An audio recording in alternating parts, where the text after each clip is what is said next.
क्या आपका bank account लीन कर दिया गया है या डेबिट फ्रीज कर दिया गया है और यह बैंक ने किसी अन्य राज्य की पुलिस के कहने पर किया है, जिसमें आपकी कोई जानकारी या आपका कोई लिप्तता नहीं है?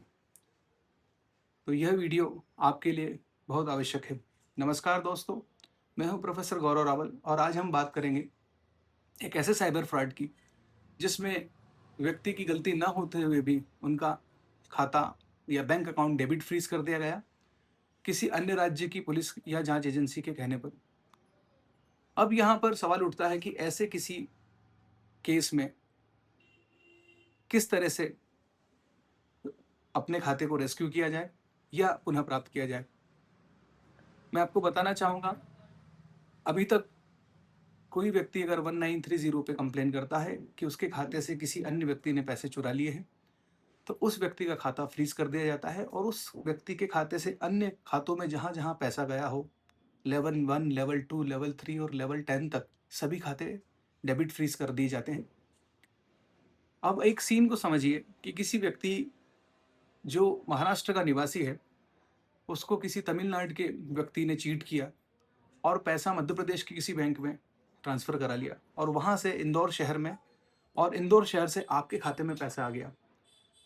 इस पूरे केस में इन्वेस्टिगेटिंग ऑफिसर पूरे ट्रांज़ैक्शन या बैंक अमाउंट का फ्लो की ट्रेल को पकड़ेंगे और वहाँ तक पहुँचते-पहुँचते आपके अकाउंट पर पहुँचेंगे और आपका अकाउंट भी डेबिट फ्रीज़ कर दिया जाएगा। भले ही इसमें आपकी कोई लिप्तता या कोई आपको जानकारी नहीं है। चूँकि पैसा आपके अकाउंट में आया है, तो आपका अकाउंट बैंक फ्रीज़ कर दिया जाएगा, यानी लीन कर दिया जाएगा। इसी को ध्यान में रखते हुए ministry of home affairs, Bharat के गृह मंत्रालय ने एक एजेंसी है जिसको हम बोलते हैं I4C, Indian cyber crime coordination centre, को एक ग्रीवांस रिड्रेसल पोर्टल बनाने के लिए कहा। यह पोर्टल लॉन्च कर दिया गया है।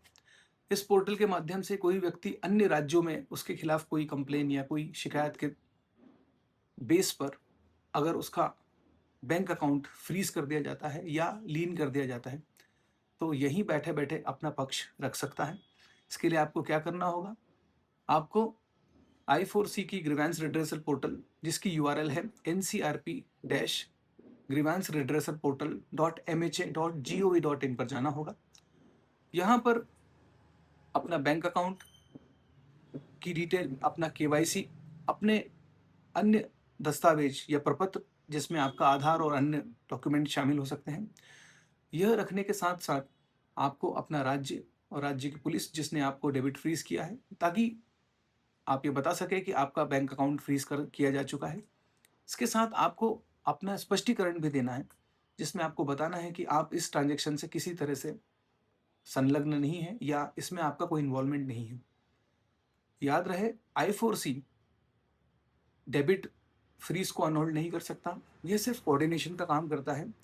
डेबिट फ्रीज़ या बैंक खाता अकाउंट को लीन करने के केस में सिर्फ़ संबंधित राज्य पुलिस या स्टेट साइबर सेल या फिर संबंधित पुलिस स्टेशन का जांच अधिकारी, इन्वेस्टिगेटिंग ऑफिसर ही इसको कर सकता है। यानी आपको समझना होगा कि 1930 पर कंप्लेन करने के बाद केवल लॉ इन्फोर्समेंट एजेंसी यानी प्रवर्तन एजेंसियां ही आपके बैंक अकाउंट को डीफ्रीज कर सकती हैं।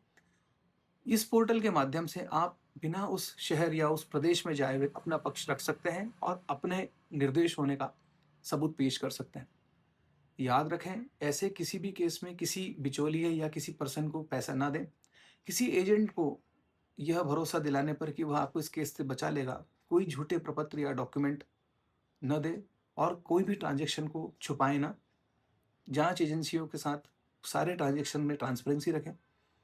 आप एजेंसियों को ये विश्वास दिलाएँ कि आप जाँच करने में पूरी तरह सहयोग देने को तैयार हैं और आपकी चूँकि इसमें कोई लिप्तता नहीं है, तो आपका खाता डिफ्रीज़ कर दिया जाएगा। याद रखें, ये पूरी प्रोसेस साइबर फ्रॉड होने पर विक्टिम का पैसा बचाने के लिए की जाती है। इसमें आप भी परेशान हो सकते हैं, लेकिन जिस व्यक्ति की गाढ़ी कमाई या उसकी जीवन भर की कमाई किसी के द्वारा लूट ली जाती है, उसको रेस्क्यू करने के लिए या उसको सपोर्ट देने के लिए ये पूरा प्रोसेस लॉ इन्फोर्समेंट एजेंसियां अपनाती हैं। आपकी निर्दोष होने पर आप इस रिड्रेसल पोर्टल के माध्यम से अपना पक्ष रख सकते हैं। यह जानकारी हर उस व्यक्ति को दीजिए जिसका कभी खाता डीफ्रीज हुआ हो या होने की संभावना हो। याद रखें, किसी भी फाइनेंशियल ट्रांजैक्शन का पूरा रिकॉर्ड रखें, उसका बिल रखें, जीएसटी नंबर रखें, साथ ही डॉक्यूमेंट्स के स्क्रीनशॉट्स रखें, या कोई ऑनलाइन ट्रांजैक्शन किया है तो यूटीआर नंबर के भी स्क्रीनशॉट्स रखें।